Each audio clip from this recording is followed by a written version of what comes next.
feel the blood creeping up from the heathens. Got will, got fight, got pride, got reason. If they wanna go eat, then you know I'm gon' feed them. If you're coming for me, hope you're ready for a demon. All right.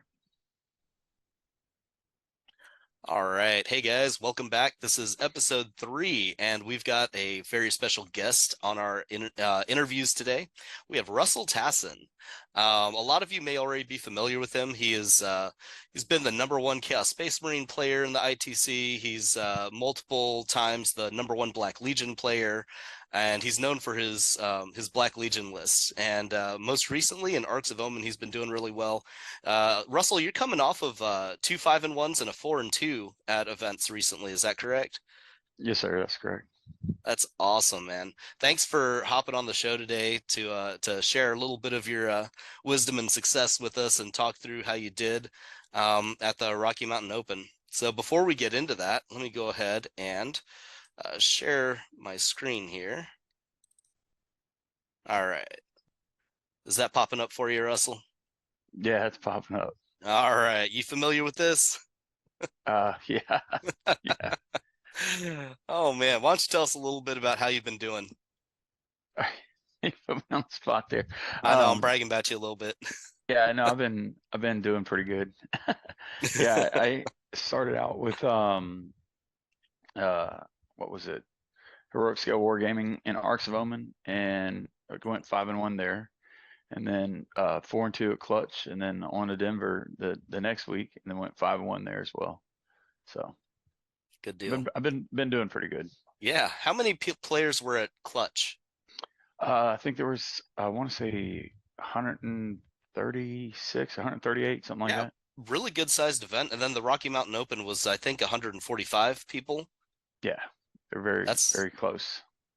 That's awesome, man. To do so well at such big events, that's fantastic. So that's great. Let's go ahead and talk a little bit about your list, because I know you're excited to share what that's been doing for you.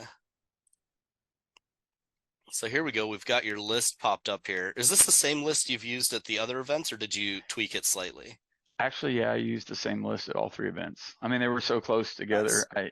It was kind of one of those things. By the time lists were due for one, it was I was still at the other event, so it was I like the list. So I just kept rolling with it.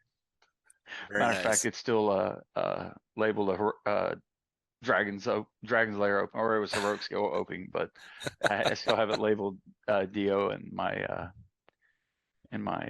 battle scribe. So yeah, it's the same. Nice. So you've gotten a lot of practice with it. Yes. Awesome. Well, can you walk us through the list, why you took what you took, and what you've learned about using it?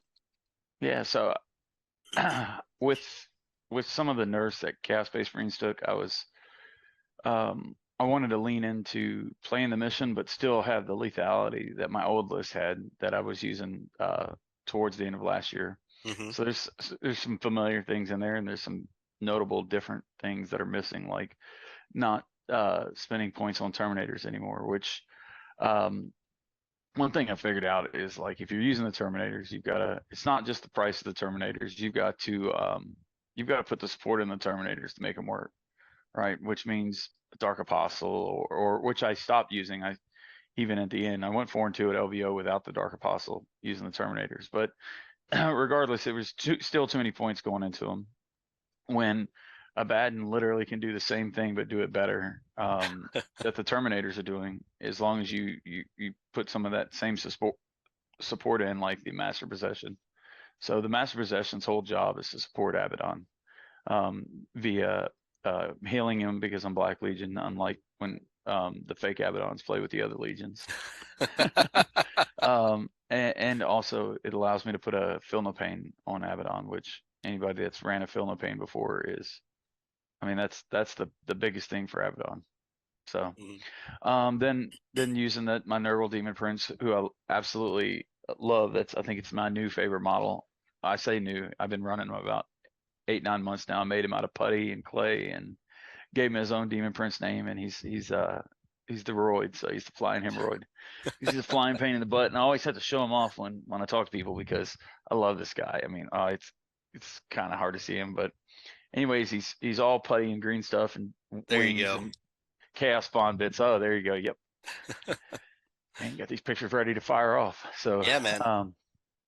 yeah, no, I love that model absolutely. So and then to round off the HQ slots, I have the Terminator Sorcerer, who's like my fifth version of Iskandar Kaon. Anyways, he's got some Space Wolf stuff on him. Looks like a Thousand Sun Sorcerer, and he's got the Vilebreaker plate, which is essentially armor content, and a teleport relic that works very similar to the relic that like Necrons have. It's just pick up a core unit and teleport them at any point in the game, turn 1, turn 5, and you can use them on the Legionnaires, the Rubrics, or the bikes, which is pretty, gives me a lot of flexibility in deployment, things like that. So Very um, cool. moving on to the troop choices, I've got 3 identical units of Khorne, which, man, these guys, I was using Tzeentch or Slanesh guys in the past, but I feel kind of silly not using Khorne now that I've been using it. They punch so above their weight. 105 points, getting, especially now with the free war gear, you get an icon. Each one of them has a chain axe, power fist, 2 chain swords, and a melta. And the chain swords, that's 8 attacks for 2 guys that are strength 5, neg 2, 1 damage. And then the chain axe and the power fist having an additional AP just punches right through everything. And being Black Legion, getting +1 to hit when you charge. So those chain axes and power fist still hit on 3s, which is pretty good. I several times throughout the tournament, people are like, "Man, are you sure that Legionnaire squad has that many attacks?" And I mean, and I get it, because and I'm rolling them in piecemeal. You get 3 on 1, 8 on 2, and then 3 on another, and then 4. So it just kind of stacks all these things, and they hit really above their weight. And so That's I'm awesome. really happy about the Khorne Legionnaires. Yeah, I have to say, when I first saw your list and I saw that you took 3 units of Legionnaires, I was like, why is it just like 3 units of Marines? And then you told me what they do and how much damage they can actually put out, and I was like, oh, that's why. Yeah. That was And, very surprising. I bet you caught and a lot of people off guard with that. yeah, well, and there's 2 things besides their damage output that they can do. One, I can do Despoil the Minions, which is a pretty good uh, secondary that Black Legion has now. I mean, it was pretty bad before. I used it every once in a while, and it was really bad. But now I just have to control the objective, and if you do it with a troop choice, it ends at the end of the turn. So, which kind of leads into the second part of why I like them, is they have the stratagem that they can shut off OBSEC on the objective that they're on. So basically, what I could do is I can spend 2 CP, shut off OBSEC, step on an objective, start the action, and finish it at the end of the turn.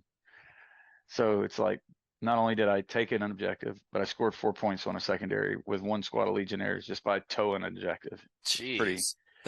So that combo is pretty awesome. And a lot of times, if you look at some of my games, my secondaries are about what my opponent's scoring, but it's the primaries that I'm winning on, because the rest of the secondary CSM has access to, or I have access to, are not that great. But so I have to win on the primaries. That's why sometimes I have to be a little more aggressive than I would like to be. But I still deploy and play KG like everybody's known me for. So it's I have to strike a fine balance of making sure I'm taking people off objectives without giving up my army, because that's all there is. I mean, there's not very much to it. So Yeah, I see that. I'm looking at this, and I'm kind of jealous that my army doesn't fit in a tray like that. yeah, I took it in the battle box, the mini, on the plane, so it was really easy to travel with. Yeah, I know. There was also a couple times like, where are your Terminators? They're on the second shelf of your car. Where?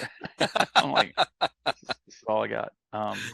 Going in Oh, elite choices, I got a squad of Rubric Flamers, and absolutely have been a gem for me, because there's 2 ways I can get reroll wounds.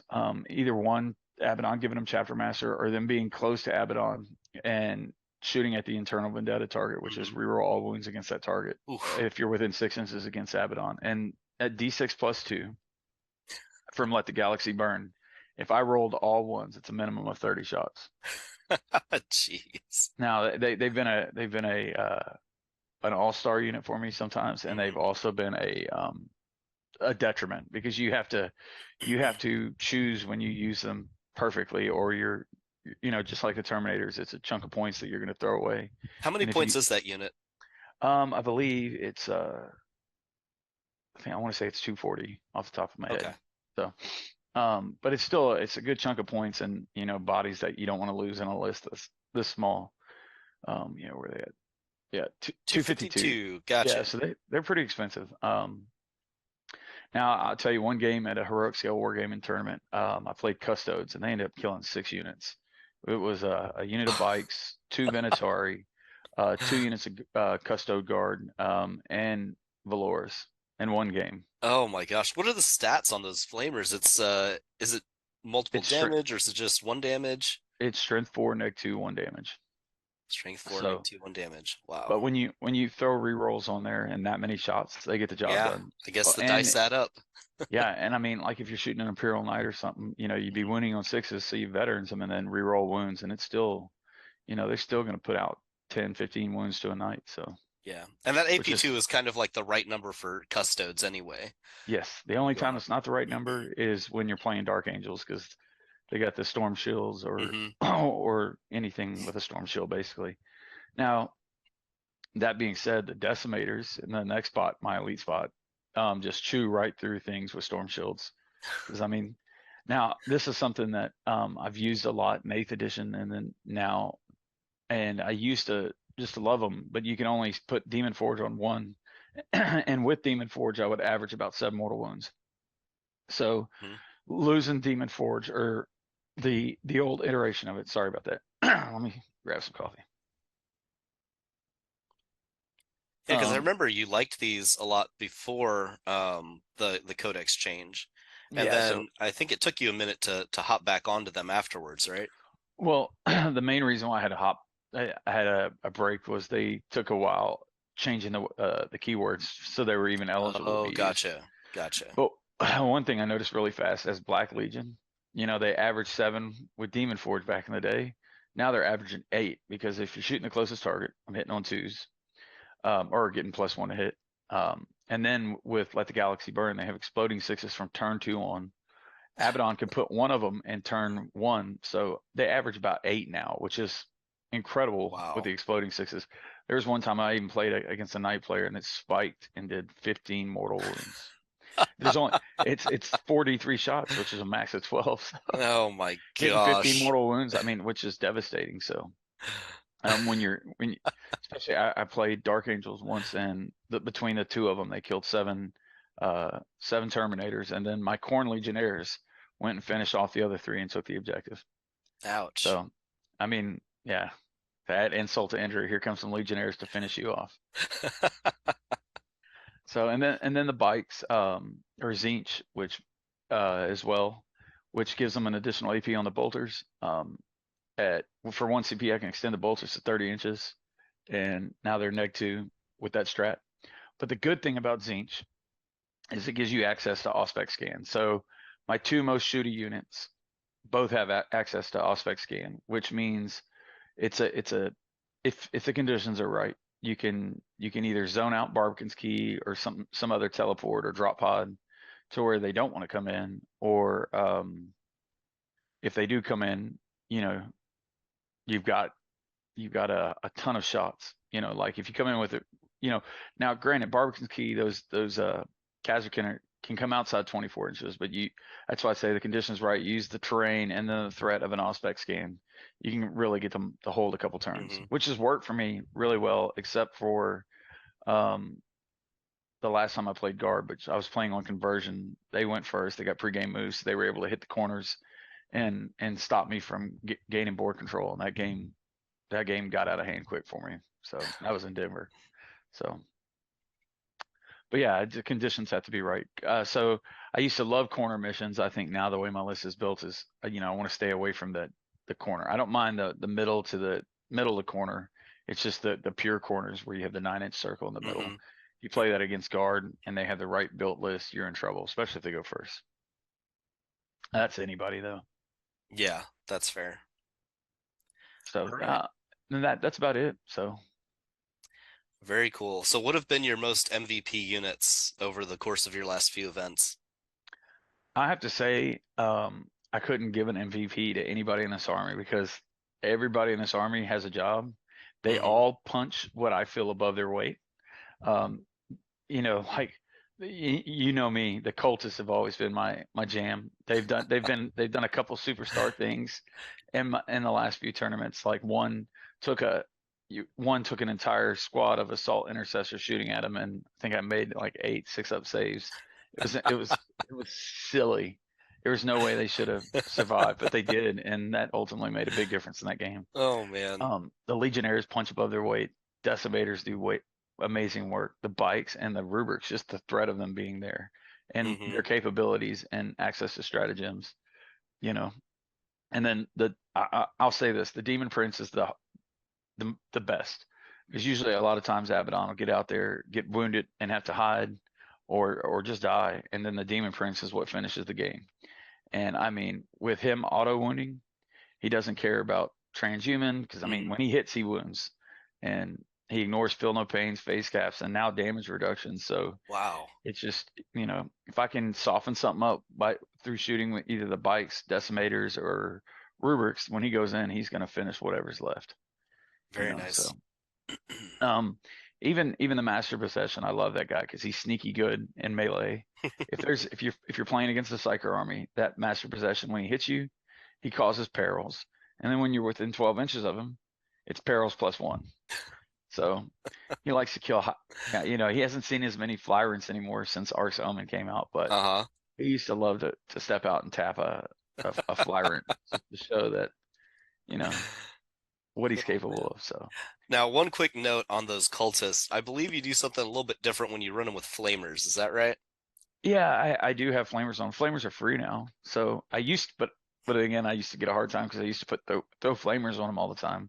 Mm-hmm. Um, but there's certain armies where if you have that one flamer in there, it changes the equation on how people charge and things like that. And if you can force a silly situation over a flamer, I like it. If you're playing Dark Eldar, a Strength 4 flamer and a squad of cultists makes it worth overwatching a squad of witches. You're not going to kill them all, but if you can drop a squad of witches down to 3 or 4, your cultists may survive, and if they don't survive, you don't have much to clean up. So it definitely changes the equation on, do they want to throw a raider at my squad of cultists first, so their witches live, which also brings more things for me to tie up in combat. So Mm-hmm. little things like that, I like. So Very nice. I love the amount of thinking that went into this list and how every unit has such a key role. And it's amazing how everything punches above its weight, like you said. That is so cool, man. the Well, the, the negative thing about it though, and I had to warn anybody watching, this is one of those lists that if you give up too much too early, you're going to be in big trouble, because there's not a lot. So like like you said, everybody has a role. right, So you start cutting out those key pieces, you're going to get things could get out of hand quick. So you got to play lights out with it. right. But but it is a lot of fun to play. Well, like you said, you like to play a little bit more cagey, so this probably isn't the list for everybody. But if someone's trying to be super aggressive right off the bat, then they could probably get in trouble with this list. Is that right? Yeah, I mean, that's where I've gotten myself in trouble when I Mhm. realized, like, hey, I've got to get in there quick, because I'm going first and they have these great secondaries, and if I don't stop them from scoring primaries, which if once we get in our games, I'll talk about one game that I don't know how I won after I was so aggressive. I mean, he was a All great right. player, and he ended up going 5-1 too. I was his only loss, but Wow. I think maybe the only thing that helped me is one of my best friends plays Deathguard, and knowing that the ins and outs of his list probably saved me, because I gave up way too much too early. So All right. Well, cool. Let's on that note, let's go ahead and get into these games. Let's see. Day one, your first round. Let's see, was over here against the sisters. so yeah, this was a really good game, and you could definitely tell the Arks of Omens nerfs the sisters, because this was a retrieval mission, and retrieval mission against sisters is usually in Nephilim, that was like a very big uphill battle because of Hmm. their secondaries and the open ground to cover, and their secondaries not being maybe as good, or having a few less things in there, um, definitely made the difference in the game. So Hmm. he's a great player. I think this was his first big GT. I talked to him the rest of Hmm. the event every time I saw him. He's a really nice guy. The game was probably a little bit closer than the score looks like, what was left on the board. But again, here the Demon Prince after Abaddon, ran around killing things, definitely finished the game off for me. I did take Rise for Glory in this mission because he does have so many vehicles and characters, Hmm. which Rise for Glory I always shy away from because it's basically kill characters and melee um, with characters. So in this list, I've got my Demon Prince and Abaddon, which, kill some rhinos and kill some baby knights. And, Abaddon ended up going across the board and getting Mournival before he died. So I worked out. I ended up scoring 15 on Rise for Glory. And then, Wow, you know, nice. Yeah, you scored a total of 95. I was actually concerned when I saw the sisters list that you were up against because it looked really tough. It's got the 2 units of Retributors, it's got all these combat units, 2 Repentia, the Zephyrum, and then it's backed up with the Armigers. It had a couple of Armiger Helverins in here. And I was just like, this looks like a really solid list to me. It's got a lot of everything. yeah, I ended up, I played real cagey in the first round. And then the second round, I YOLO'd Abaddon. He had to make an 8-inch charge. He Hmm. made it. And then I brought in a squad of Legionnaires from Strategic Reserves, and they made their 9-inch charge. So Oh, wow, there was a couple nice. things in there that I had to do because the way sisters score, and it was retrieval mission. So, Hmm. I always say it's not a dice game, but in this case, I really needed to make those charges. So I did. My thought was is I'm gonna have a reroll on Abaddon because it's built in, and then a CP reroll for the Legionnaires. So I figured, I'm gonna have 2 shots at an 8-inch charge and 2 shots at a 9-inch charge. I need to make one of those to stop the primaries from getting out of hand. And Hmm. luckily I made 2 of them. So granted, I say I got lucky. I did have 4 shots to make those charges, and I only needed to make one to accomplish what I needed to accomplish that Hmm. turn. But making 2 blew open the game pretty early. Put him in the back foot, which is which definitely helped me out because he's got a lot of hard hitting stuff and he played it really well. So, but Abaddon is hard to kill.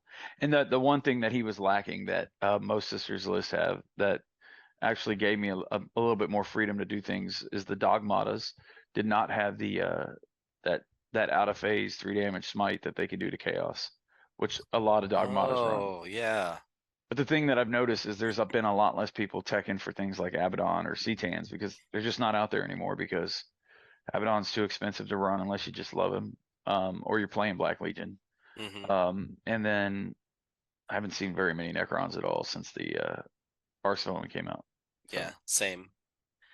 All right, cool. Well, you ended that game 95 to 70, so that was a pretty big win differential there. So good job on that. Let's see. Your next game was against Wyatt's Leagues of Votann.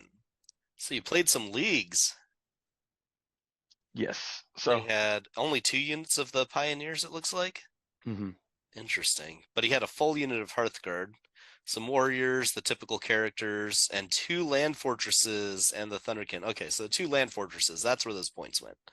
Yeah. Now I'll tell Gotcha. you, well, actually, the Thunderkin or the Hearthguard were where most of his points went, and that was the way he built those out is not something I was familiar with because the same friend that plays Deathguard also plays Votann. So he gave me a lot of extra practice for both of these games Nice. that I played here at in Denver. But that Hearthguard with the disintegrators and plasma gauntlets, I was not ready for. I ended up giving up on that flank where he ended up teleporting them. If Really? he'd have teleported them a turn early, I would have been in really bad trouble. But he teleported them, and I was like, that objective's his. He can have it because those things was. I mean, like I've always been nervous about the pioneers and things like that. It was outrageous. So, which the one thing that I say I normally just ignore the land fortresses and play games with them instead of trying to kill Uh-huh. them. I killed that dang land fortress down to 1 wound twice, and then I was like, what am I doing? Why am I wasting shots on this stupid land fortress? I mean, I eventually got it melee just because I had to, Uh-huh. but again, Abaddon. in this game just lived and lived and lived. And even when he shouldn't have lived, he lived. So, which my Abaddon's got a force shield around him. See, that's where it comes into play is I've got the real Abaddon. Um, he's been to 2 LVOs. He's won Best Black Legion 3 times, so he's got an extra phase cap that nobody can actually see. It's in the There you immaterium. go. There you go. So He has done consistently well for you. yes, yes. There's been plenty of times where he should have died, or what Mhm. people think he should have died, but the math is there, and he lives, and it blows the game open. Yeah, I think So the only time I've ever killed him was when I played you with the old codexes, and I threw a scythe Tyra duel at him, yeah, and that I remember eventually that. took him down. Yeah, yeah. Phase captain. I actually liked him better back then, to be honest. Yeah, interesting. 210 points was nice. Oh well, yeah, I guess he went up a bit. Yeah, he's up to 350 now, but the phase caps do make a difference, and not Yeah, that have to makes rolling sense. a 1 on Drac 9 anymore is nice. So Very cool. So you were able to take this list apart, except for the Hearthguard, which you just kind of ignored and ran away from. Yeah. yeah, I played games. I played a. You ever chase your kid around a table? Yep. Um, well, I had a squad of Legionnaires, and I was on the there's this tiny little obscuring building. So my Legionnaires were here. One lived, then he went around the building. So Hmm. I even though I gave up on the flank, the Legionnaires played. It was like chasing your kid around the table. That's So hilarious.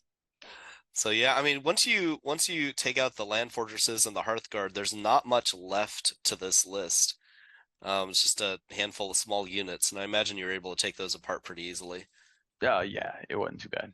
Yeah, definitely the Hearthguard and the land fortresses. It just kind of they're expensive, and if you can pick apart the rest of the list, you're all right. So All right, very cool. Well, you won that one 87 to 69.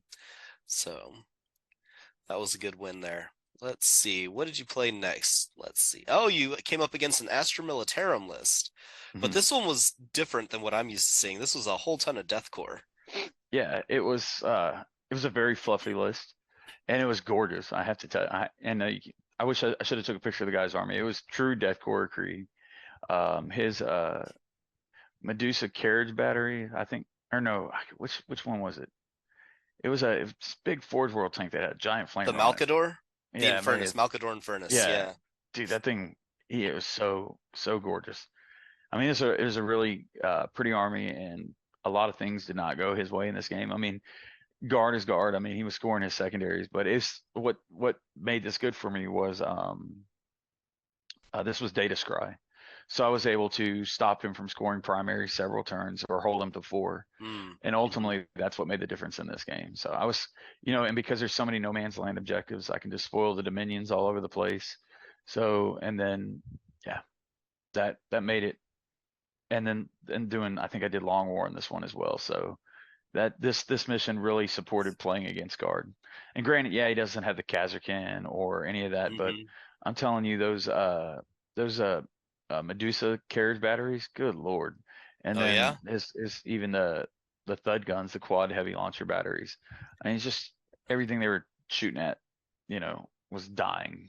Now, granted, I say that I got lucky on some rolls there because or on his behalf, where he was those Medusa carriage batteries are like D6 shots, Mm-hmm. and he rolled one several times.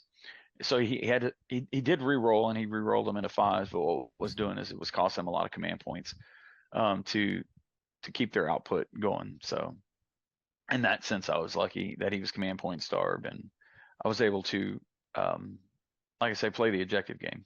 So we matched on secondaries. The big difference in the score was primary. Gotcha. Okay. So because boots on the ground and a flexible command are just they're going to score their points. So if you can't stop them from scoring primaries, you're gonna lose against guard, regardless how the list is built. So That's good to know. And I love that explanation too, because you see the points and you don't know where they all came from, but you were able to explain that that was mostly a points differential from primaries, and keeping guard down on primaries is how you beat them. So that's really good insight. Thanks.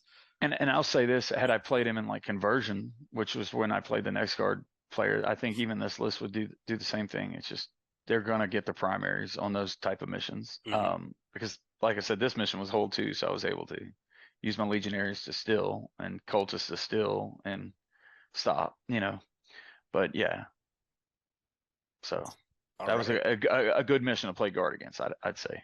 So Awesome. All right, so that left you at 3-0 at the end of day 1. So you're feeling pretty good about that, I imagine. yes, Going into definitely. Denver, walking out 3-0 day 1. Yeah. So then the next day picks up, and your first game is against Deathguard. This is the Deathguard game you were telling me about. Yes.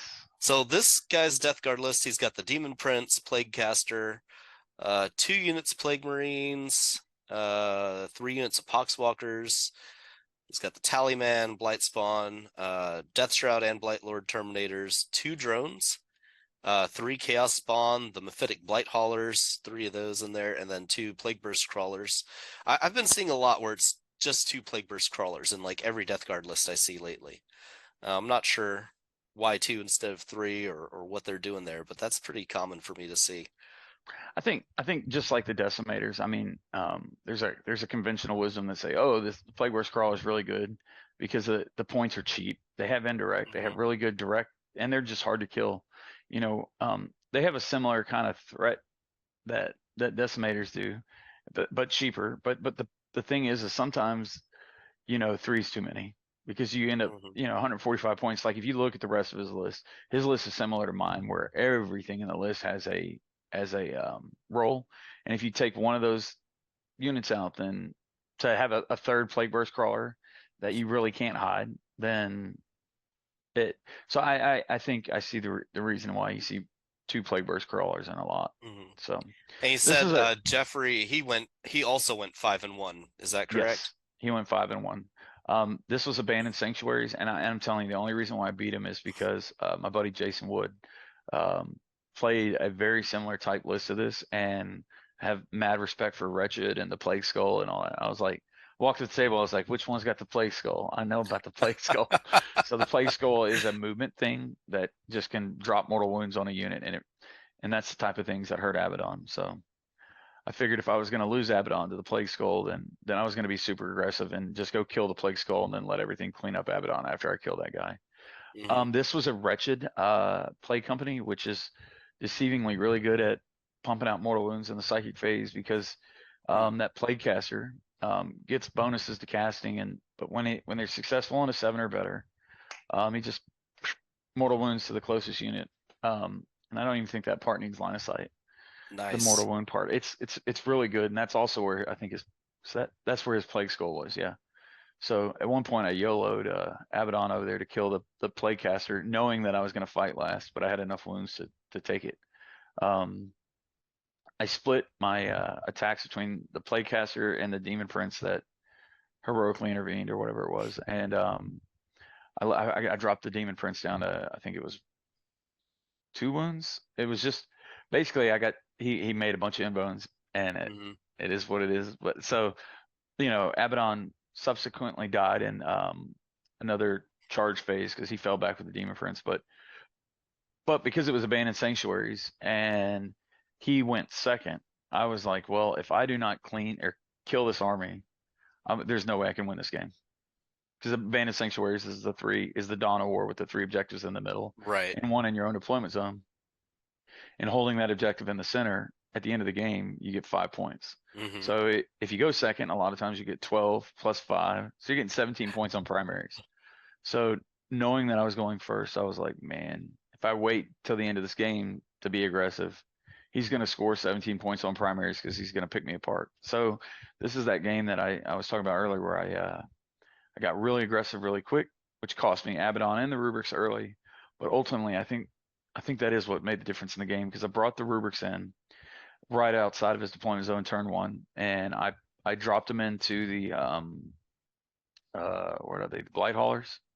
Yeah, he had a unit of 3 Blight Haulers. He Mm-hmm. used the stratagem in the shooting phase to reduce the amount of shots you get by 1 on every model. So I lost 10 flamer shots out the gate on that. I veterans with full rerolls, and I killed 2 of the Blight Haulers and dropped 1 to like 3 wounds. So ultimately, it was a pretty fair trade, but those Blight Haulers have a lot of output. Mm-hmm. And then, like I said, it also gave me a chance to throw Abaddon up to the center. And my Terminator Sorcerer was the one that teleported him, and somehow he lived through the entire game. Being up there, the Rubrics died, Abaddon died, everybody else died, but that stupid Sorcerer kept hanging on. So That's he's not funny. stupid. I look over at him like, you're not stupid. Iskandar Kaon, man, he held true that game. The armor content or the Vilebreaker plate has that defensive buff on it, and then um, the first failed save going to 0, and then I started dumping my heal onto him every turn because Abaddon, I'd given up Abaddon. By the end of his Mm-hmm. turn too, all my Rubrics and Abaddon were dead. So, which is something that I don't like to do. But like I said, knowing this mission, I've lost this mission in tournaments before because of the massive swing at the end of the game. So, if you play in Abandoned Sanctuaries and you're going first, there's a good chance you're not going to hold that center objective. So you better stop him from scoring primaries. And that right there, he outscored me on secondaries. That the point difference there was all primaries. And that's with him having a 17 point on primaries at the end of the game, which, he YOLO'd a Plague Burst Crawler to tie me on or to get me off that objective or whatever it was. Either way, he got 17 points on primary at the end of the game, and both of us had nothing left. Um, that was a very tight game, and like I said, if it had not been for Jason Wood playing this almost same exact list several times, I would have definitely lost against it. He played really good. I think I wish I'd have known earlier in the game he's an officer from the Air Force Academy. I'd Really? harassed him the whole time. Oh. But I'd known he was an officer. I'd been like, "Come on, sir, roll those dice," but I didn't know until the end of the game. So, but it was a very tight, close game, and I have to say, this guy took another very underrated list, and you know, man, he did a really damn good job playing this list. It was a very tense game. There was a few spots that it was like coming down to, does he make those charge rolls, or I'm gonna. It was just a really good game, So I think he was a heartbeat away from being able to go 6-0. I mean, Wow. he played really good, really good guy too. So That's awesome. I love to hear that. That's great when someone's not just a great player, but like a really good person to play against too. So I mean, we good did have deal. a couple tense moments in the game, but I mean, that because it was that tight, it was really coming down to those primaries, and he knew it too. So that's the thing. A lot of times, there's no gotchas in my game, but a lot of people are not seeing what I'm doing with primaries until it's like turn 3 or 4, and it's like, oh, it's too late now. He saw Hmm. it right away. He knew what I was doing. I was like, damn, this guy's smart. So Very cool. All right, awesome. Well, you ended up taking that one 89-75, which put you up in game 5 against another Astra Militarum list. And this is one that was running the Casterkin, and this is a lot more like what I'm used to seeing. There were all the mortars, the Casterkin, the Sentinels. Let's see, how many tanks did he have here? He had hell, the Rogaldorn, Lamon Russ, and then did tank he have commander. any Yeah, tank the tank commanders? commanders. There it is. There's the tank commander. Yeah. So this one, the Born Soldiers. So this is a pretty gross list. This is the kind that's been doing pretty well. Why don't you? And this is the only game you actually lost. Yeah. So why don't you talk to us about this game? So I jinxed myself after round 4. I was like looking at who was undefeated. And I was like, all Uh-huh. right, there's no guard, there's no Gene Stealer Colt. And those are and no Grey Knights. Those are the big 3 that I was kind of worried about. I was Uh-huh. like looking at it, I was like, everybody on this thing, I can play. There's a lot of melee in there, and I excel in melee. So I was like, man, I've got a good chance. Well, there was 9 undefeated. There was one 4-0-1, and it was doing. They did. FLG is doing random pairing even through round 6 now. It's Really? final Wow. rankings done off of opponent win percentage, and I was the Hmm. unlucky one that got paired down. So I do like opponent win percentage over battle points, because there's sometimes you get to that final round, you're if you're playing undefeated, you're not gonna you don't need to score a bunch of points, you just need to win. So if you lose that game, you can drop pretty far. So opponent win percentage is good to counteract that. But where we in a situation like this, you get paired down into somebody that's already lost a game, which normally opponent win percentage, the more you win, especially late in the tournament, the higher your opponent win percentage should be. But he didn't lose a game, he tied. But so just getting paired into this hurt my opponent win percentage. And then we Mm-hmm. played on conversion, which is strictly corners. He had the pregame moves where he darted out to the sides, and he had angles on. I lost too much too early. So the paring down thing was like, it was a double whammy. You know, it was wrong mission to play guard on. There was no undefeated guard, so I thought I was safe. So this is what happened. And then dude, this guy played lights out too. I mean, he was super guy. He was he had this whole cheese theme going. He had cheese on his Swiss cheese on his shirt, Swiss cheese apron with his dice in it. He even gave me a little cheese dice. No way, that's hilarious. He goes, man, if you're gonna do it, you cheese it up right. So I mean, like, That's funny. he was super fun to play. Uh, and like I said, conversion was a bad mission to play this on. He was a great player, with a great list. So there's nothing I could do. I mean, like, I knew it from the outset. As soon as he went first, and I watched what he was doing, I was like, yeah, I just need it. I was already in turn one before my first turn. I was already thinking I need safe base points at this point. So I was already thinking about how I was going to just score as many points as I could, because there was no win in that game. So it was just all the conditions were wrong. So is what it is. But I mean, we had a really fun game. There was at one point, this is funny. You've seen how good I can roll sometimes, Yeah. right? My dice were just terrible. They were stupid. So they were so bad that he was like, we both stopped and had to laugh.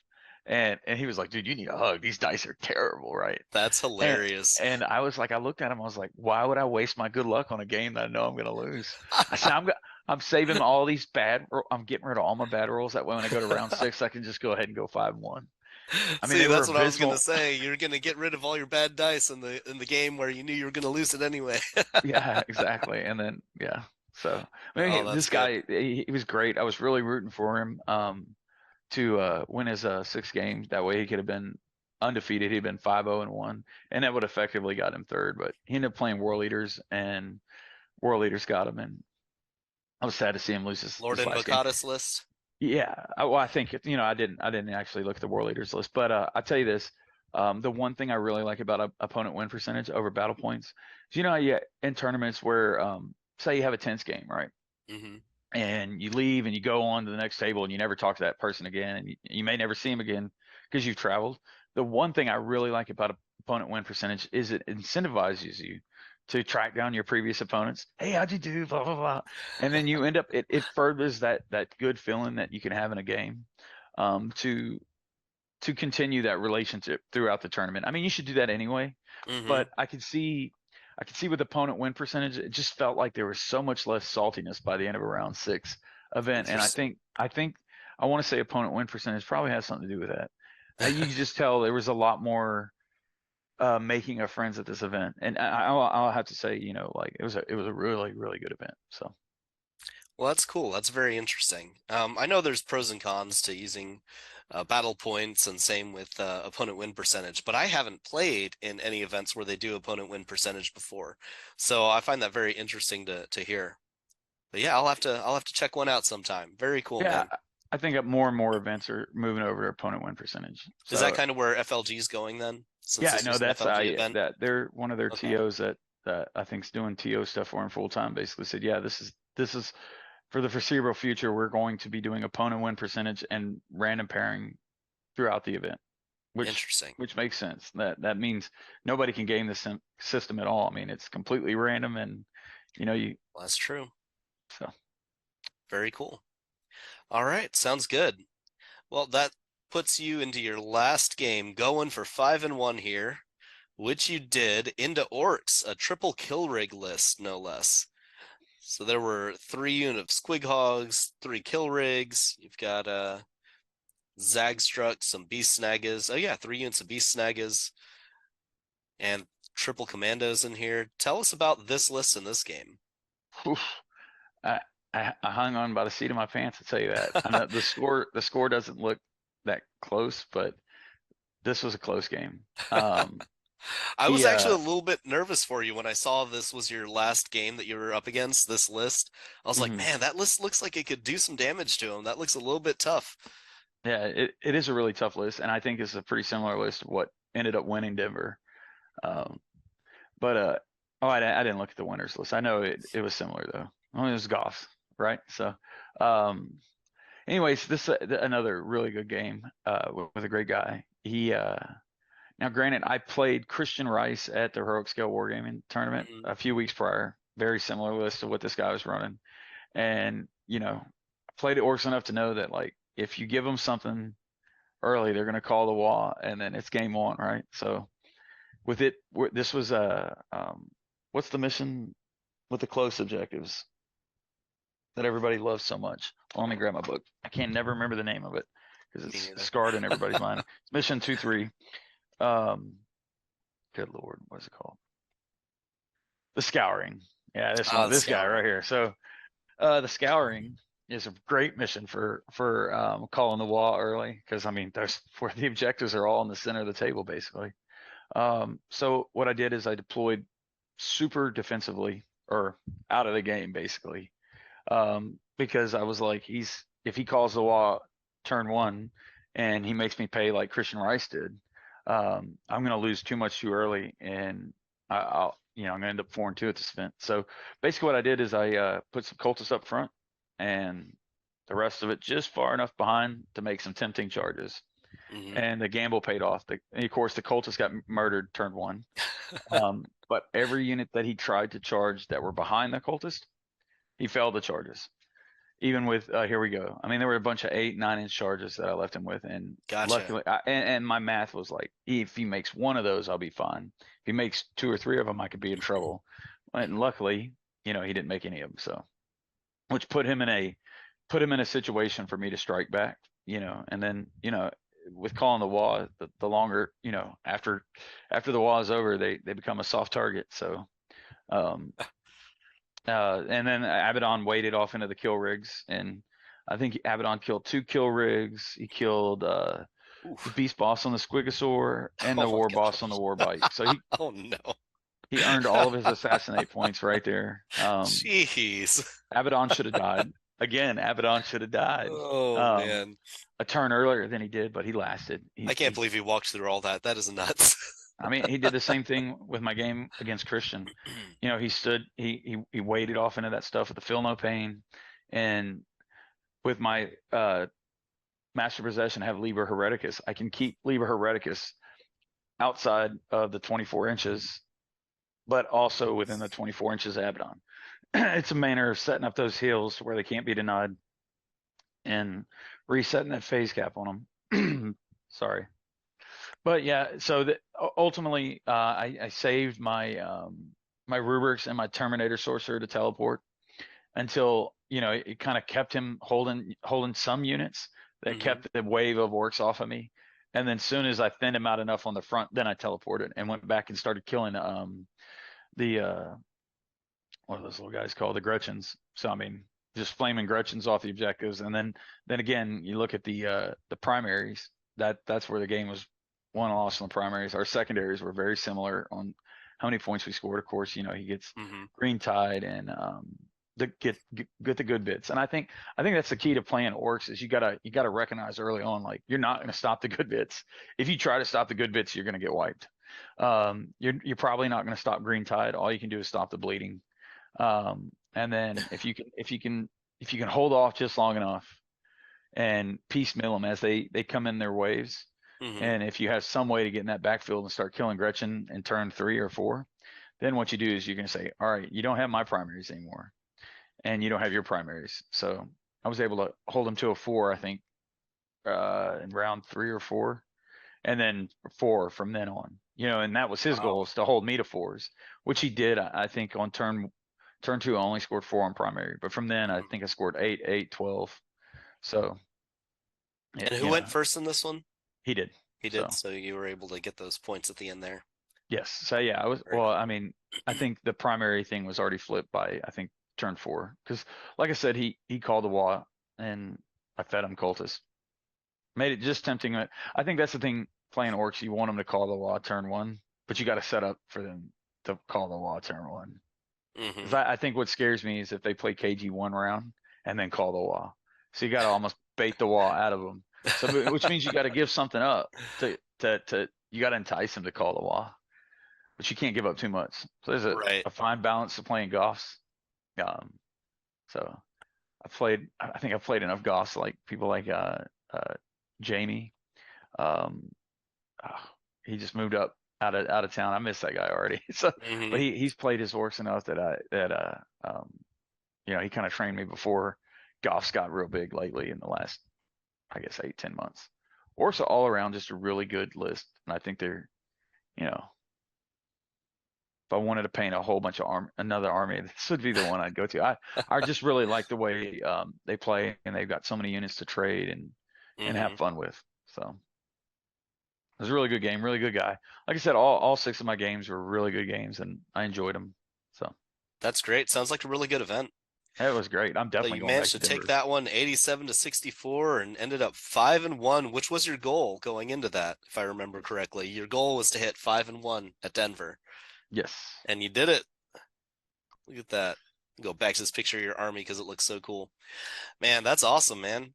And way to represent. Also, I forgot to mention at the beginning your team. Didn't give you a chance to talk about your team, but way to represent for Team Swamp Fox.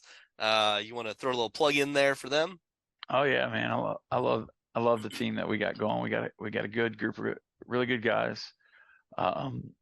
We have a lot of fun together. I mean, like, well, I think the San Antonio shootout last year, we stayed in a Airbnb. We got a really big Airbnb, so there ended up being 12 of us in there, and that was probably the funnest I've ever had at a 40K event. And it was actually not at the event; it was us hanging out in the house. There was a ping pong table in the garage.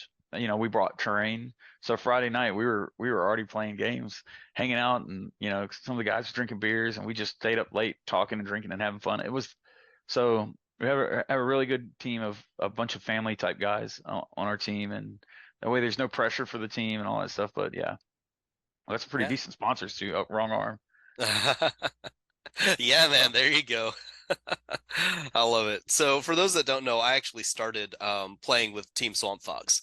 So Russell and I played on the same team the very first year I actually tried to compete in anything, and I absolutely love these guys. It's an amazing team. Learned a lot from them. Um, but um, so we still work together and play together, and I have to tell you, this team has gone 0 to 100 real quick. Right. I mean, Russell, I know you talked about how much fun you guys have together, but you want to talk a little bit about the success that the team has had? oh yeah, so our first full year as a team, we finished number 11th in the world. It's pretty awesome, I think. So Yeah, that is amazing. we're First full shooting. year as a team. Look at that. We're shooting for, and our first full TCC season is upon us, basically. Well, I guess this is our second one, but we're shooting to try to win the Texas Championship circuit. So fingers crossed. I just realized the green on my shirt's blotting out. Looks like I've got no armpits. So um, yeah, no, we're shooting for the top team in Texas. It's really hard though because there's some really good teams in Texas, like Banff and San Antonio's running up on our hills. They're sneakily good. They're a good group of guys. I mean, I like Banff. um, They're good, man. they They're are good. good. I've got their swag on all my stuff. Yeah, they're kind of like my other teams. You can't see anything over the green screen, but I got Banff stickers all over everything. Oh yeah, I've got a few stickers from playing them, a few dice. Yeah, Yeah, they're yeah, good no, and then guys. They're a lot of yeah, fun. Aaron Kelman and Billy Real and Jacob and Sweet Lou. I mean, like that's one of those things you can name all the guys on the team because they're just a Hmm. really good group of guys.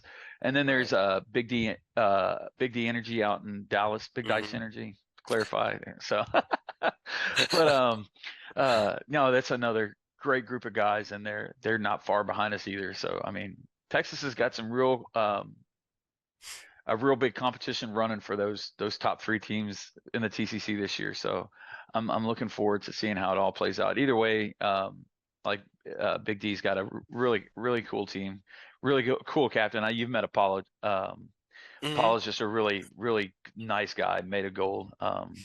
And their team's just full of fun people to play. So it's always some eagle being passed around. Toot toot. Everybody's Oh so man. Yeah, those guys are that's great. There's a yeah lot of great teams in Texas. I mean, we talked about this with Jay also when I had him on, and just talked about all the teams in Houston and in yeah. Texas in general. Like we've got some heavy competition down here. No, it is. I mean, it's definitely. it is yeah, just like you said, the Houston teams. I mean, you got a few teams in Houston that are just crushing it on the local scene, like the Forge and Astro's Militarum. So, and again, like Team I Etton's no love all these. pushover either. Yeah, no, oh yeah, Team Ettins. We got Yeah. Kevin McCormick and man Yeah. and Chad over there, man, they're great. So like when you like look at my dice tray, I've got Astros Militarum dice, Hostile Galaxy dice. So, my dice tray. So I like I said, I love all the teams in Texas. So even though I'm the Swamp Fox guy, I have to say like I'm really enjoying the Texas community and how I've seen it improving over the last few years. I know Texas has had a bad rap in the past or whatever for whatever reason. I don't know, but I can tell you this: it's been a blast to do all these events in Texas and all the friends. I almost feel like family at this point. Yeah. I mean, there's just so many people in Texas that I forget to mention that are just made of gold. Like you take John and Joe Beto out in Austin. Like they're like Santa Claus of 40K in Texas. So, I mean, just some really good guys. I mean, even guys that don't even live in Texas anymore, like Brian Schweringer, one of the first people I met in competitive 40K. Now I've seen him at LVO, and then he was at Denver as well, and just having fun with guys like this. So I think that's the best part about Warhammer 40,000 is you get to traveling enough, and you end up with friends all over the world, and it's just a lot of fun. So. Yeah, that's awesome, man.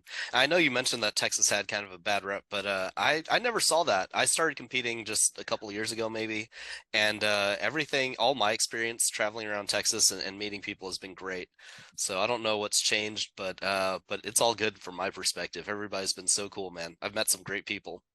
I think the one big thing that's changed is there was a little bit of anonymity, or I'm going to say the word wrong. So basically, we had this big super team in Texas for the longest time, and Hmm. I think when you have a super team like that, it doesn't necessarily create a team environment, and also doesn't create like these things where you hold people accountable. If somebody messes up, Gotcha. which is one thing like I think the team captains have done really well in Texas recently is if we have somebody on one of our teams that's messing up, we have this rapport to be able to go to another team captain and be like, "Hey, what's up? You need to check this out and look at it." So we can kind of clean things up before they become big issues. And I think that's one thing I have mad respect for Apollo and Aaron Kelman, because at these big Texas events, anytime there's been any issues, we've been able to reach across the table and say, "Hey, this is what's going on. Do you want to talk to your guy?" And I think that heads things off the pass. Where when there was this big Team Texas conglomerate before, there was no captain per se, and so there was no. It was like the Wild Wild West. But I think going to this direction where we have all these really good teams, like you said, just look at Houston, the Forge, Asgard, Hostile Hmm. Galaxy, Swamp Fox, Etten. That's five amazing teams with five amazing group of guys with good leaders on each one of those teams. And that's just in Houston. Then you start looking at Austin and Dallas and San Antonio, and they're all doing the same type of thing. So Texas is building this really good community where we hold people accountable, which I don't think we had before. Hmm. And I have to say, there was one team that exploded on the scene that changed everything. Way to represent, man. Yeah. Well, that's awesome. Thanks so much, Russell, for hopping on and talking us through your games and the event. Sounds like it was a great event. And is there anything else you'd like to tell us, advice-wise? Anything you learned, throw down for Black Legion, or any of the armies you played against? Any advice for anything in particular there that you picked up on from this event? Just as we close out here. Well, I'll say this. A lot of people always look and go, "How the hell are you doing that well with Black Legion?" And I Yeah, I think hear that a lot. so. I think the one thing I can say, about 3 years ago, I played my first game against Georg Bobkov, and I play him. I try to play him at least every other week.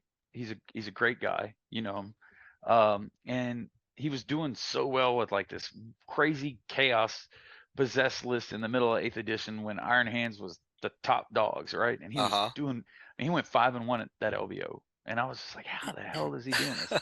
He beat one of And so those lists, yeah, one he of those did. I Iron mean, Hands I lists. think he got Yeah. 17th place at LVO in 2020. Yeah, And that he was like did. his first competitive year playing. I'm like, what? So I talked to him and I was like, how you doing this? He goes, well, one thing that just one piece of advice I can give you is pick one army and play it and be the best at it you can. And you know what? I was like, I really like Black Legion. They might not be great, but I'm gonna do it, and I'm gonna make the best of it. And I tell you, there's something to be said. What he told me a long time ago is just find something and master your craft in that. And just like you with Tyranids. I mean, even when your codex wasn't great, you were doing well with Tyranids. So I mean, if you find an army that you love, play it, and you're gonna get good with it. You're gonna find those niche units that and the synergies that maybe the internet says is bad, but may fit your play style. So, and I think, sometimes find what you like to play. A lot of it is like my list is kind of fluffy. I got Iskandar Kaon in there and a bunch of rubrics and stuff, which matches the Black Legion and Talons of Horse books. I just really enjoy playing the game. I really enjoy my army and really enjoy meeting people and having fun. And I think that's all that matters. And ultimately, when I felt pressure after I won, or when I was trying to win best CSM a couple years ago, I felt all this pressure and the game just didn't become fun. And my win rates actually went down. So after I won that best in faction trophy, I was like, you know what? I'm not doing that again. I'm just going to have fun. And my win percentages have gone up. Just having fun. And I think that's the thing. This is a game, nobody's, well, not nobody, art or, but there's nobody's making a true living off of this. So just have fun and everything else will fall in place. Go shake some hands, and then by the end of the games you're hugging and high-fiving, and that's what it's all about. So awesome. Well, good deal, man. Thanks a lot. Thanks for sharing your advice. And yeah, I will vouch for Jorg. I love talking to him. He's always ready with advice. And even though I play Tyranids, he's still always got really good advice for me. And we bounce ideas off each other too. He's always asking me stuff. Like when Tyranids were the scene, he was always asking me questions like, all right, what are the stats on this? What's the percentage of wounds that'll get through on this? And he'd throw all these scenarios at me. And he just, that man like numbers it out and he's ready. Like he goes in knowing exactly how something is going to perform in every given situation. That man's a genius. But oh yeah, he is. That's why I always call him the Chaos Jedi. Nice. Well, very cool, Russell. If anybody wants to find Team Swamp Fox online, where can they look for you? Right now we have a closed Facebook group, but we do have a public Discord channel. If you want to join that, just shoot me a message, and it's yeah, we'll join you in. So that's awesome. it. I mean, and if anybody out there wants to talk shop about Black Legion or Chaos Space Marines in general, or just anything, you feel free to message me. So. Awesome. All right. Thanks a lot, Russell. Appreciate you taking the time to walk us through all of that. Again, if you guys enjoy this type of content, enjoy these interviews, feel free to like, comment, subscribe, start a discussion, share. Would love to get that out there. But mostly I do this a little bit more for me because this is the kind of content that I love, and I love to talk to people about tournaments and events and how their games went. But yeah, if you want to come along for the ride, come along, and I'll talk to you guys in the next one. Thanks again. Thanks.